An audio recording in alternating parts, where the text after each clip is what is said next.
Okay, let's unpack this. Today, we're diving deep into a really compelling stack of sources. You've got an author's biography and this full narrative script called The Incident Report. Right. And our mission, really, for you, is to pull out the core of what's quite an intricate mystery here. We want to look at the surprising ways truth can get suppressed, you know? And how it can still manage to surface, sometimes in unexpected ways. Exactly. It's a fascinating story. You'll find cover-ups, definitely defiance, and some pretty unexpected paths to, well, redemption, I suppose. It's useful to start with the author Jerry Bader. Knowing his background kind of frames the whole thing. He's known for noir detective, spy, crime novels. And these hybrid graphic novels he does, which is interesting in itself. You can sort of feel that blend, that style in the Incident Report. Absolutely fits right into his wheelhouse. Yeah. The bio even mentions his graphic novel, The Method. And that's actually referenced in the script's notes. So right away, you know this isn't just a straightforward mystery. It's got layers. It feels steeped in that noir tradition, hidden agendas, moral gray areas, that sort of thing. Definitely. And the script itself just plunges you straight in. Yeah. We meet Major Willard White, test pilot, war hero, sitting in this debriefing room at Edwards Air Force Base. Yeah, and the tension is there immediately. You can feel it. He's waiting, seems agitated. Then a brigadier general walks in with this NSA guy, John Smith. And this is where things get, well, seriously chilling. The general basically tells White, retracts your report. You were mistaken. But White stands firm. He says, look, I've got radar evidence, photographic evidence, and cockpit recordings. It's not just his word. Exactly. Yeah. The threats start there, his career, everything. But then Smith, the NSA specialist, takes it much, much further. Before we even get to the direct threats, though, the script drops a bombshell. What did Smith do before that meeting even started? Yeah, this is incredibly dark.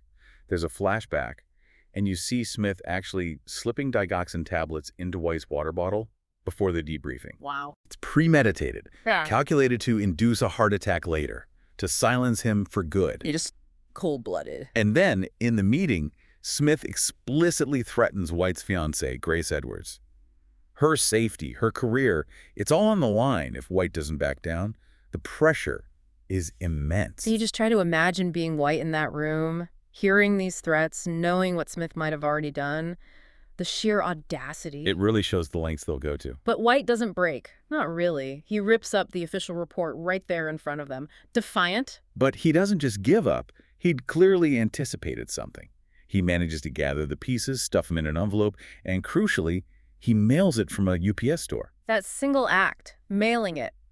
It's incredibly brave, obviously, but it's also the pivot point for the whole story, isn't it? It's how the truth starts its journey, even though tragically. He doesn't survive it. The digoxin does its job. So the aftermath for Grace. The LAPD calls her.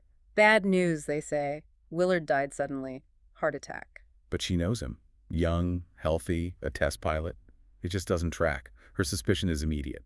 And that suspicion gets confirmed pretty quickly, doesn't it? Because John Smith pays her a visit the very next day. Right. And it's not a condolence call. He's essentially searching her apartment, asking questions, acting concerned, but it's clearly a fishing expedition. And he directly threatens her, too, about the missing report, her career, even warns her, don't read it if you find it. Which, of course, is like waving a red flag. Why warn her off a mistaken report unless it's incredibly dangerous to them? Exactly. That level of threat tells you everything about the report's real significance. So what does Grace do? She doesn't just sit there. No, she acts fast. She reaches out to Lonnie and Arnie Bernardo. Arnie's this ex-gangster turned major movie producer. He's got connections. The kind of connections you need in a situation like this. Definitely not your usual channels. Well. And Arnie connects her with his fixer, a guy named Bobby Bloom. Yes, Bobby Bloom. Ex-DGSE, so French Foreign Intelligence. Yeah. Runs the Montmartre Gallery Bistro. Which is just a front, yeah. His real business is private security, corporate intelligence. He's the guy with the government connections who might actually be able to navigate this mess. Okay, so Grace is looking for help, trying to figure out what happened to Willard. But the script then opens up another angle, bringing in the journalists. Right, this is where the story broadens. We meet Saul Sherman, a former New York Times reporter, kind of disgraced actually, and Ricky Sachs, who's basically a rookie blogger at the World News Gazette blog. And they're the ones who receive White's report, the torn up pieces. Exactly. It lands on their desk, this fragmented, cryptic puzzle. Sherman's backstory is important here, isn't it? Why he's so cautious. Very important. He got burned badly before, reported on a Tea Party candidate, got fed misinformation by his sources, and it ruined his career at the Times. So he's deeply skeptical, understands the danger. Makes sense. He knows how easily things can go wrong when you're dealing with powerful people and sensitive information. But then you get this almost accidental breakthrough back at Edwards Air Force Base. Oh yeah, the surveillance footage. Right. Aaron Jablonski, he files the debriefing videos, and he finds this footage of Smith poisoning White's water. And the irony is just, wow. Smith turned the camera on himself. By accident. Apparently mistook the surveillance switch for a light switch or something. A tiny mistake, but it exposes the whole murder plot. Unbelievable. So Jablonski sees this. What does he do? He knows it's huge and dangerous. He makes a copy of the disc, secretly. He feels this sense of injustice about White, who is apparently well-liked. And he gets it to the journalists. He arranges a meet with Ricky Sachs, the rookie reporter, at this diner called the Flyboy. A really risky handoff. Giving her the smoking gun, essentially. But the consequences hit fast and hard. Ricky Sachs drives away and later discovers her car brakes have been tampered with. The state trooper confirms it. Chilling. A clear warning. And then the news about Jablonski himself. Killed. The supposed hit by a car incident. Oh, man. So Smith found out about the disc, about Jablonski talking to Sachs. It seems so. It's a brutal message. We know. Stop digging. It really underlines the ruthlessness they're facing. So now Sachs and Sherman have the disc, the proof, but they also know how dangerous Smith is. And getting the story out isn't easy either. Not at all. Smith actually confronts them directly, lets them know he's aware of the disc, mentions Jablonski's fate. The pressure is immense. And their editor, Phil Taylor, he won't run it, right? Flat refuses. Too hot, too dangerous, not enough corroboration for his liking, perhaps.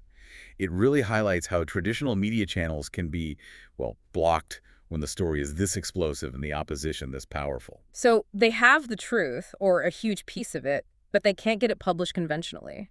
And we still haven't quite pinned down what was so important in that report. Well, Bobby Bloom, the fixer, shed some light on that during his own confrontation with Smith. He reveals the incident report was about something called Special Report 13. Okay. And it involved an experimental job worth a fortune. Something went wrong. It was shot up by, well, Bloom says they, or it. Vague but intriguing. Hugely intriguing. And whatever happened was significant enough, Bloom says, to knock out everybody's satellites for 3 hours. Whoa. Okay, so this wasn't just some minor military incident. This sounds like potentially global implications. Something potentially involving, what, non-human intelligence or radical new tech. The script leaves it ambiguous, but the scale is immense. It explains the extreme measures taken to suppress White's report. It wasn't just covering up a murder, it was covering up something world-changing. That raises the stakes considerably. So all these threads, Grace's search, the journalist's struggle, Bloom's investigation, they eventually converge. They do. Grace cleverly arranges a meeting at Bloom's place, the Montmartre Bistro.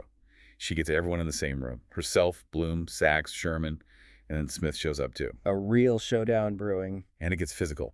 Grace, finally face-to-face with the man who killed Willard and threatened her, just snaps. She attacks Smith, knocks him down. Wow. A really visceral moment, personal justice almost. It's powerful. Raw grief and anger boiling over. But Smith even then gets the last word, or tries to. What does he say? He lays out their future, his final threat. He tells Sachs and Sherman they'll be marginalized, their careers finished. Any story they try to tell will just be dismissed. They'll be labeled conspiracy theory nuts. He knows how to play the game, how to discredit the messenger. Absolutely. He's banking on the system protecting itself, on people dismissing inconvenient truths. But that's not quite the end of the line for this story, is it? There's a twist in how the truth gets out. A really surprising, unconventional resolution. Since the news route is blocked, Arnie Bernardo, the movie producer. Ah, Grace's contact. Exactly. He takes the incident report and turns it into a movie, produced by Bernardo Productions. No way. Yes, and starring Grace Edwards herself, playing the role of the reporter, Ricky Sachs. Playing the person who tried to break the story about her own fiancé's murder and cover-up. That's kind of meta. And brave. It is. And as Saul Sherman says in the script, maybe it's not the Pulitzer, the traditional journalistic prize. But, he argues, it reaches an even bigger audience than if we would have published with a digital dump.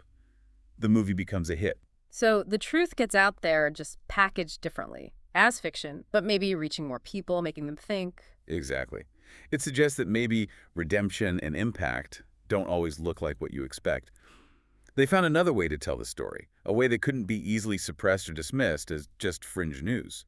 It's a fascinating commentary on how information moves, or can move, when the usual paths are closed off. It really is. It shows you this blend of, deep personal tragedy, government secrecy, the struggle of journalism, all weaving together into this story that just had to be told somehow. Even if it meant changing the medium entirely, from a factual report to a fictionalized movie. Right.